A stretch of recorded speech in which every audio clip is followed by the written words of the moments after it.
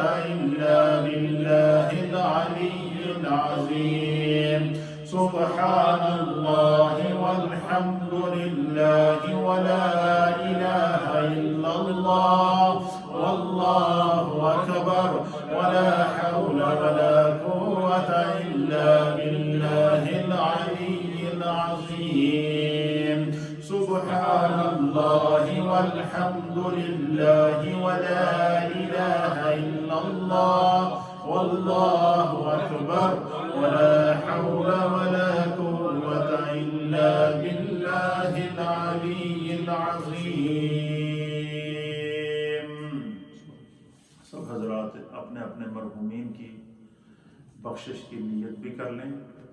اس کے علاوہ ہمارے بھائی یاسین صاحب کو جس طرح میں نے اعلان کیا کہ ان کو اللہ تعالیٰ نے رحمت کی صورت میں بیٹی عطا کی ہے اور اس کی خوشی میں انہوں نے 500 پاؤنڈ مسجد کی خدمت کا اعلان کیا ہے.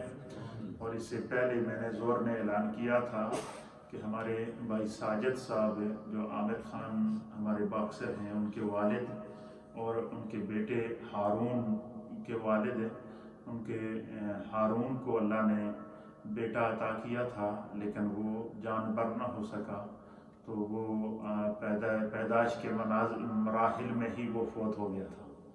تو انہوں نے اس بچے کے ایصال ثواب کی نیت سے جو ہے وہ 1000 پاؤنڈ جو ہے وہ مسجد کی خدمت کی ہے. تو دیکھیے میں نے نبی پاک صلی اللہ علیہ وسلم کی حدیث آپ کے سامنے بیان کی تھی. حضور نے فرمایا کہ مومن کی قسمت پر ناز ہے, اسے خوشی ملے تو شکر کرتا ہے, غم ملے تو صبر کرتا ہے, دونوں صورتوں میں خدا اس سے راضی ہے. اب یہ دیکھیں کہ ایک باپ اپنے بیٹے کے فوت ہونے پر 1000 پاؤنڈ مسجد کی خدمت کر رہا ہے تاکہ خدا اس کو صبر اور سکون دے, اور ایک باپ بیٹی کے پیدا ہونے پر 500 پاؤنڈ مسجد کی خدمت کر رہا ہے کہ خدا نے مجھے رحمت عطا کی. یہ نعمتیں ہیں. اس لیے جو ہے نا یہ دنیا, یہ مجھے بتائیں کہ یہ کتنا کرونا وائرس نے کیا دنیا اجاڑ دی ہے. مشرق کو اجاڑ دیا, مغرب کو اجاڑ دیا, اور شمال اور جنوب کو اجاڑ دیا. انسان کی دولتیں, گھر, سب کچھ ادھر رہ جاتا ہے. اس لیے اپنا عمل کام آتا ہے. ایک اور جو ہمارے دوست بزرگ مائیں بہنیں ہیں جو اس وقت گھروں پہ سن رہی ہیں, آپ کو پتہ ہے نا کہ ہماری رمضان میں بھی مسجد بند رہی, لیکن ہماری مسجد کی جو ممبرشپ ہوتی ہے سالانہ, یہ اس سے پورا سال مسجد چلتی ہے. جن دوستوں نے ابھی تک ممبرشپ ادا نہیں کی تو وہ ترجیحی بنیاد پر اس کی ممبرشپ ادا کریں. اللہ کے گھر کا نظام رکنا نہیں چاہیے بلکہ بڑھ چڑھ کر اس میں حصہ لیں. اللہ تعالیٰ آپ کو برکات نصیب فرمائے. اللهم صل على سيدنا ونبينا ومولانا محمد وعلى آل سيدنا ونبينا ومولانا محمد صلاة دائمة مقبولة تؤدي بها حقه العظيم. اللهم ربنا اغفر لي ولوالدي وللمؤمنين يوم يقوم الحساب. اللهم إنا نسألك العفو والعافية والمعافاة الدائمة في الدين والدنيا والآخرة والفوز بالجنة والنجاة من النار. اللهم ارحمنا فإنك خير الراحمين. اللهم اشفعنا فإنك خير الشافعين. اللهم افتح لنا فإنك خير الفاتحين. اللهم ارزقنا فإنك خير الرازقين. الله يبسط الرزق لمن يشاء على صراط مستقيم. صراط الذین انعمت علیہم غیر المغضوب علیہم ولا الضالین آمین۔ یا اللہ ان تمام کلمات طیبات کو، درس و تدریس کو، ذکر و دعا کو اپنی بارگاہ میں قبول فرما۔ ہم نے جو علم حاصل کیا ہے نبی پاک کی 4 احادیث اللہ ہم نے آج سیکھی ہیں، ہمیں زندگی میں ان احادیث پر عمل کی توفیق عطا فرما، اور اس عمل مصطفیٰ اور اس طریقہ مصطفیٰ اور سیرت مصطفیٰ کی برکت سے اللہ ہمارا خاتمہ ایمان پر فرما، پاکیزہ زندگی عطا فرما، صحت و سلامتی والی زندگی عطا فرما، دنیا میں اپنے سوا کسی کا محتاج نہ فرما۔ جن گھروں میں پریشانیاں ہیں اللہ ان کو دور فرما، جن کو بچوں اور بچیوں کی پریشانیاں ہیں اللہ ان کو دور فرما، جن گھروں کے اندر بیماریاں ہیں اللہ ان کو شفا عطا فرما۔ جتنی مائیں بہنیں بزرگ نوجوان ریڈیو کے ذریعے، سوشل میڈیا کے ذریعے اور اس مسجد میں حاضری کے ذریعے ہماری اس مجلس سے اٹیچ رہتے ہیں، ہماری اس محفل سے اٹیچ رہتے ہیں اور ہر اعتبار سے اس مجلس کو سنتے ہیں، اللہ سب کو برکتیں عطا فرما، ہم سب کے صغیرہ گناہوں کو معاف فرما، کبیرہ گناہوں کو معاف فرما۔ اے اللہ اپنے فضل سے رحمت والی اور شفا والی ہوا اس زمین پر نازل کر کے اس کرونا وائرس کو ختم فرما۔ جو لوگ بیمار ہیں اللہ ان کو شفا عطا فرما۔ کئی لوگ اپنی بیماریوں کو اپنے اندر چھپائے ہوئے ہیں اور وہ ہاسپٹل کی طرف نہیں جا پا رہے ہیں۔ خدایا تو غفور الرحیم ہے، تو ستار ہے، تو غفار ہے، تو کریم ہے، تو خالق ہے، تو مالک ہے، اللہ سب کو شفا عطا فرما۔ دنیا میں اپنے سوائے کسی کا محتاج نہ کرنا۔ یا اللہ جن گھروں میں مشکلات ہیں دور فرما، جو لوگ اس کرونا وائرس کا شکار ہیں اللہ ان کو شفا عطا فرما، جو اہل ایمان شہید ہو چکے ہیں اس وائرس سے اللہ ان کے درجات کو بلند فرما۔ ہمارے بھائی یاسین نے اپنی بیٹی کی خوشی میں، بیٹی کی پیدائش کی خوشی میں جو مسجد کی خدمت کی ہے 500 پاؤنڈ، اللہ اس بچی کو نیک بنا، اس کے والدین کو نیک بنا، ان کے گھروں میں برکتیں عطا فرما۔ ہمارے بھائی ساجد صاحب نے اپنے پوتے کی وفات کے اوپر ہارون کے بیٹے کے لیے ایصال ثواب کے لیے اللہ انہوں نے 1000 پاؤنڈ مسجد کی خدمت کی ہے، اللہ اس کو قبول فرما۔ یا اللہ اس بچے کو والدین کے لیے شفاعت کا ذریعہ بنا۔ یا اللہ اس بچے کو، اس کے والدین کو اس کا نعم البدل عطا فرما۔ خاندان کو اس ننھی جان کے جانے پر جو تکلیف، دکھ اور صدمہ ہوا ہے اللہ ان کو اپنے رحمت کے ذریعے ان کے غم کو دور فرما۔ یا اللہ جو گھر میں پریشانیاں ہیں ان کو دور فرما، جو مشکلات ہیں ان کو دور فرما، جو لوگ فوت ہو چکے ہیں اللہ ان کی بخشش و مغفرت فرما۔ میرے بڑے بھائی حضرت علامہ قاری محمد سیف اللہ صاحب نقشبندی علیل ہیں، بیمار ہیں، اللہ نبی پاک کے صدقے ان کو شفائے کاملہ عاجلہ تامہ دائمہ اور مستمرہ عطا فرما۔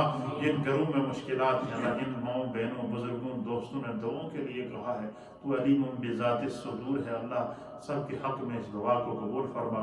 اس مجلس کو، اس محفل کو، اس ذکر کو اللہ ہماری زبان پر بھی جاری فرما، ہمارے دلوں پر بھی جاری فرما، مرتے وقت بھی اس کلمے کو ہماری زبان پر جاری فرما، قبر میں بھی اس کا نور عطا فرما، حشر میں بھی کلمے کا نور عطا فرما۔ یا اللہ ہم اپنے ہر گناہ کا اعتراف کرتے ہیں، ہماری بخشش کر دے۔ یا اللہ ہماری مغفرت کر دے۔ جو لوگ مقروض ہیں اللہ انہیں بار قرض سے نجات عطا فرما، اپنے غیب سے ان کے لیے اسباب مقدر فرما۔ یا اللہ زندگی میں اپنے فضل اور کرم کی دولت عطا فرما، رحمت کی دولت عطا فرما، ہر طرح کی ابتلا اور آزمائش سے اللہ ہم سب کو محفوظ فرما۔ یا اللہ ہماری زندگیوں کی حفاظت فرما، اپنے راستے پر ان کو قبول فرما۔ شر شیطان سے اللہ ہم سب کو محفوظ فرما، شر انسان سے اللہ ہم سب کو محفوظ فرما، حاسدین کے حسد سے اللہ ہم سب کو محفوظ فرما، ظالموں کے ظلم سے اللہ ہم سب کو محفوظ فرما، فتنہ پردازوں کے فتنوں سے اللہ ہم سب کو محفوظ فرما، اپنی عافیت، سلامتی اور پناہ عطا فرما۔ یا اللہ مقبوضہ کشمیر میں بے گناہ انسانیت کا ظلم اپنے عروج پر ہے، یا اللہ مقبوضہ کشمیر کے مظلوموں کی غیب سے مدد فرما، مقبوضہ کشمیر کے مسلمانوں کو آزادی عطا فرما، فلسطین کے مسلمانوں کو آزادی عطا فرما، دنیا بھر کے محکوم اور مجبور مسلمانوں پر کرم فرما، جو بیمار ہیں اللہ ان کو شفا عطا فرما۔ ربنا تقبل منا انك انت السميع العليم وتب علينا انك انت التواب الرحيم ربنا اغفر لي ولوالدي وللمؤمنين يوم يقوم الحساب ببركة إن الله وملائكته يصلون على النبي يا أيها الذين آمنوا صلوا عليه وسلموا تسليما اللهم صل وسلم على سيد الأنبياء والمرسلين وعلى آله الطيبين وأصحابه الطاهرين أجمعين رب اغفر وارحم وأنت خير الراحمين.